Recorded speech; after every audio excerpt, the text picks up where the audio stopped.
उत्तर प्रदेश के गोरखपुर जिले के जेल में एक महिला कैदी जो रात में जेल के अंदर दहाड़े मार मार कर रोती है, रो रो कर गाना गाया करती है। और कहा जाता है कि जब वो गाना गाती है तो आसपास की महिला कैदी हो, पुरुष कैदी हो या फिर जेल के जो सुरक्षा कर्मी हैं, वो सब ध्यान लगाकर सुनते हैं। सुनकर ये कहानी थोड़ी सी फिल्मी लग रही है, लेकिन ये कहानी सच्ची है। लेकिन यहां पर सवाल उठ रहा है कि ये प्रेमी जोड़ा, वो अपने प्रेमी के लिए गाना गाती है, ये प्रेमी जोड़ा आखिर जेल में क्यों बंद है और उन्हें उम्र कैद की सजा क्यों सुनाई गई है। शुरुआती दृष्टि में देखकर लग रहा है कि ये दोनों एक दूसरे से प्यार करते थे, कुछ फिल्मी अंदाज में इनके साथ ऐसा हादसा हुआ होगा जिन्हें उसके बाद इन लोगों को जेल में डाल दिया गया होगा। तो बिल्कुल नहीं ऐसा है। इन दोनों ने एक ऐसा क्राइम किया है, ऐसा अपराध किया है जिसे हम जघन्य अपराध हिंदी के शब्दों में कहा करते हैं। दरअसल जो महिला है अर्चना यादव, जो रात में गाना गाया करती है जेल में, दहाड़े मार मार कर रोती है, उसने अपने पति का कत्ल किया है, अपने 5 साल के बच्चे का कत्ल किया है अपने इसी प्रेमी के लिए। उसके प्रेमी का नाम अजय यादव है, तस्वीर देखिए, यही है उसका प्रेमी और ये है वो महिला। ये दोनों जो जेल में बंद हैं, अब एक दूसरे से मिलने के लिए, मुलाकात करवाने के लिए जेल प्रशासन से, जिला प्रशासन से लगातार गुहार लगा रहे हैं, कम से कम एक बार उसे अपने प्रेमी से मिलने की इजाजत दी जाए। लेकिन जिला प्रशासन, जेल प्रशासन इसकी अर्जी को लगातार ठुकरा रहा है। ये कहानी शुरू होती है उत्तर प्रदेश के गोरखपुर जिले के शाहपुर थाना क्षेत्र के बशारतपुर से, जहां पर एक डॉक्टर साहब ओम प्रकाश यादव रहा करते थे, आंखों के डॉक्टर थे वो। उनकी पत्नी थी अर्चना यादव, उनका एक बेटा था 5 साल का नितिन यादव, और उनकी मां थी भागेश्वरी देवी। ये सब एक परिवार, एक घर में रहा करते थे। घर भी काफी बड़ा था। लेकिन कहा जाता है कि जब से हमारे जीवन में टेक्नोलॉजी प्रवेश की है, एंट्री की है, टेक्नोलॉजी की एंट्री हुई है, तब से हम लोगों के जीवन में बहुत ज्यादा बदलाव हुआ है। हम सब के हाथ में एक ऐसा एंड्रॉइड फोन आया है जब से, तो हमारी जिंदगी काफी कुछ बदल गई है। तो इस कहानी में भी एंड्रॉइड फोन का और सोशल मीडिया साइट का बहुत बड़ा योगदान है, जिसकी वजह से इतनी बड़ी वारदात को अंजाम दिया गया। दरअसल डॉक्टर साहब जब अपने ऑफिस चले जाते थे तो उनकी पत्नी बोर हुआ करती थी। इसके बाद अपने पति से डिमांड करती है कि मुझे एक एंड्रॉइड फोन चाहिए। डॉक्टर साहब के पास पैसों की कमी तो होती नहीं है, एंड्रॉइड फोन खरीदते हैं, अपनी पत्नी को दे देते हैं। अर्चना यादव को जब एंड्रॉइड फोन मिल जाता है तो उन्हें अपने पति से सारी शिकायतें दूर हो जाती हैं और वो उसी फोन के जरिए वो अपना टाइम पास किया करती हैं। समय व्यतीत होता रहता है और वो लगातार फेसबुक के पन्नों को पलटती रहती हैं। फेसबुक के पन्नों को पलटते पलटते एक दिन उनकी मुलाकात उत्तर प्रदेश के फिरोजाबाद शिकोहाबाद के रहने वाले अजय यादव से होती है। अजय यादव भी पेशे से प्राइमरी टीचर था और जब इनकी दोस्ती हुई तो अजय यादव और अर्चना यादव ये दोनों बहुत ज्यादा बात करने लगे। इनके पति के पास टाइम नहीं था, लेकिन अजय यादव के पास टाइम ही टाइम था अर्चना यादव से बात करने के लिए। और फिर सिलसिला शुरू होता है मुलाकातों का। मुलाकात होती है, अजय यादव यहां से यानी कि फिरोजाबाद शिकोहाबाद से गोरखपुर जाता है अर्चना यादव से मिलने के लिए। उन दोनों के बीच फिजिकल रिलेशन भी होते हैं और ये सिलसिला यूं ही चलता रहता है, ये नाजायज रिश्ता यूं ही चलता रहता है। और करीब 1 साल गुजर जाता है, किसी को कुछ भी नहीं मालूम चलता। और इस दौरान वो उसी घर में कई बार रातों में रुक भी जाया करता था, लेकिन डॉक्टर ओम प्रकाश यादव को जरा सा भी शक नहीं होता था। ऐसे ही चलता रहा, लेकिन एक दिन इन दोनों के मन में यह डर हुआ कि अगर डॉक्टर ओम प्रकाश यादव को यह सब कुछ मालूम चल गया तो बहुत ज्यादा बखेड़ा खड़ा हो जाएगा, तो क्यों ना ओम प्रकाश यादव को मार दिया जाए। ये उनकी पत्नी बोलती है कि क्यों ना मेरे पति को मार दिया जाए, ताकि हम दोनों ऐसे ही पूरे जीवन भर, जिंदगी भर ऐसे मिलते रहेंगे। क्या ऐसा होता है क्या कि किसी को मार के कोई जिंदगी भर ऐसे खुश रहता है?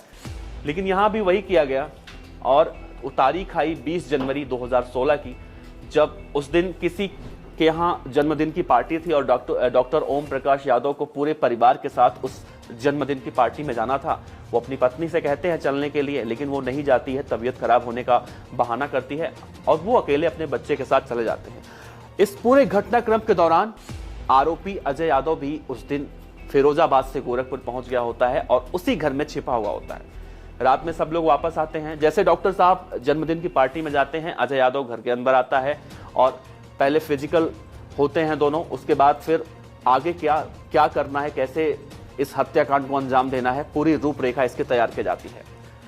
रात में सब लोग आते हैं, खाना पीना खाते हैं, सो जाते हैं। और जब डॉक्टर साहब और उनका बेटा सो जाते हैं दोनों लोग, तब अर्चना यादव अपने आशिक को फोन करती है कि अब आ जाओ, अब सब कुछ ठीक हो चुका है, सब लोग सो गए हैं। अजय यादव एक भारी भरकम हथौड़ा लेकर आता है और सोते हुए ओम प्रकाश यादव के सर पर बहुत तेजी से वार करता है और तब तक मारता है जब तक वो मर नहीं जाते, जब तक उनकी मौत नहीं हो जाती। और इस पूरे घटनाक्रम के दौरान जब शोर से वो बच्चा उठ जाता है और देखता है कि क्या नज़ारा है वहाँ का, क्या हालात हैं वहाँ की, तो अर्चना यादव अपने बेटे को देख कर डर जाती है और वो सोचती है कि अगर उसका बेटा किसी को इन सब बातों का जिक्र कर दिया किसी से तो बहुत मुश्किल में फंस जाती है। और फिर उसी हथौड़े से उसके बेटे को भी मार दिया जाता है। मतलब वो वहां भी कुमाता बन जाती है और अपने जिस बच्चे को उसने पैदा किया था उस बच्चे को भी हथौड़े से मार मार के उसकी मतलब जान ले लेती है। इन सब घटना के बाद, इस हत्या करने के बाद ये दोनों आगे का प्लान बनाते हैं कि अब आगे क्या किया जाएगा, कैसे हम पुलिस से बचेंगे। फिर घर का सामान इधर उधर फेंका जाता है। जैसे आजकल हम देखते हैं तमाम क्राइम शो में हम देखा करते हैं कि किस तरह से पूरी प्लानिंग के तहत लोग घटना को अंजाम देते हैं, यहां भी कुछ ऐसे ही होता है।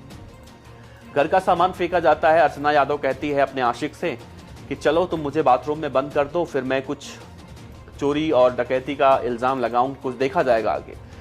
वो बाथरूम में बंद हो जाती है, उसके हाथ पैर बांध दिए जाते हैं और अजय यादव अपने घर फिरोजाबाद वापस आ जाता है। दूसरे दिन जब ये मालूम चलता है, क्योंकि उस घर में कंस्ट्रक्शन का कुछ काम हो रहा होता, दूसरे दिन जब मजदूर आते हैं और देखते हैं यहाँ पर तो दो डेड बॉडी पड़ी हुई हैं, तो शोर मचाना शुरू करते हैं। पुलिस आती है और उनकी माँ भी आती है, बागेश्वरी देवी भी। जब देखती हैं तो उन्हें कहीं ना कहीं ये बात, कुछ इन सब बातों का शक पहले से ही था। तब वो जब पूरी बातें पुलिस पूछती है और कड़ाई से पूछती है, हालांकि पुलिस को ये समझते हुए देर नहीं लगती है कि ये मामला किस एंगल में जा रहा है या फिर किस वजह से ये हत्या को अंजाम दिया गया होगा, क्योंकि पुलिस इन सब केसों को रोजाना लगभग सॉल्व करती है। उस समय गोरखपुर के एसएसपी हुआ करते थे लव कुमार, वही लव कुमार जो कभी नोएडा के एसएसपी थे। लव कुमार को ये समझते हुए जरा सी भी मतलब देरी नहीं हुई कि ये मामला किस वजह से हुआ है। कड़ाई से पूछताछ की जाती है तो अर्चना यादव सब कुछ एक रट्टू तोते की तरह पुलिस के सामने बक देती है।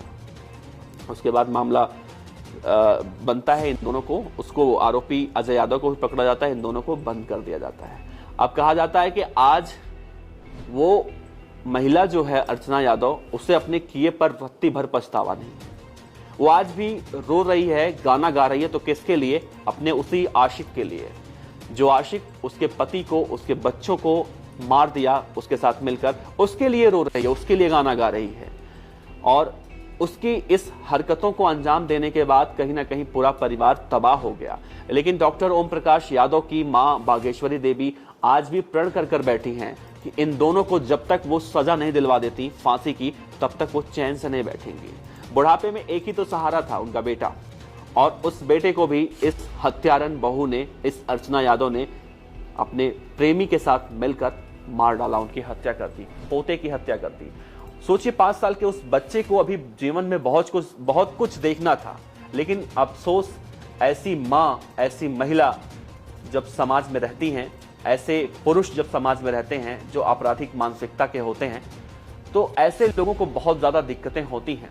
आज जेल में वो रो रही है, कभी कभी ये कहती है कि मुझे मेरे बच्चे की आत्मा परेशान करती है, मेरे पति की आत्मा परेशान करती है, मुझे मेरे प्रेमी के साथ रहने दिया जाए, जेल के अंदर मिलने दिया जाए। और इसके लिए वो लगातार हाथ पैर मार रही है और लगातार वो जिला प्रशासन, जेल प्रशासन से अपील कर रही है। आपको क्या लगता है, क्या उस महिला को उसके प्रेमी के साथ रहने देना चाहिए जेल के अंदर? क्या उस महिला को उसके प्रेमी के साथ मिलने देना चाहिए? और अभी भी इतना बड़ा जघन्य अपराध करने के बाद वो किस मुंह से कह रही है कि मुझे अपने प्रेमी के साथ रहना है? इस पूरी खबर पर आप क्या राय रखते हैं, नीचे कमेंट बॉक्स में जरूर साझा कीजिएगा। उम्मीद करते हैं हमारी ये कहानी आपको अच्छी लगी होगी। ये पूरी तरह से सच्ची घटना है, उत्तर प्रदेश के गोरखपुर जिले के शाहपुर थाना क्षेत्र के बसारतपुर की घटना है ये। इस खबर पर अपनी राय जरूर दीजिएगा। आपका बहुत बहुत शुक्रिया।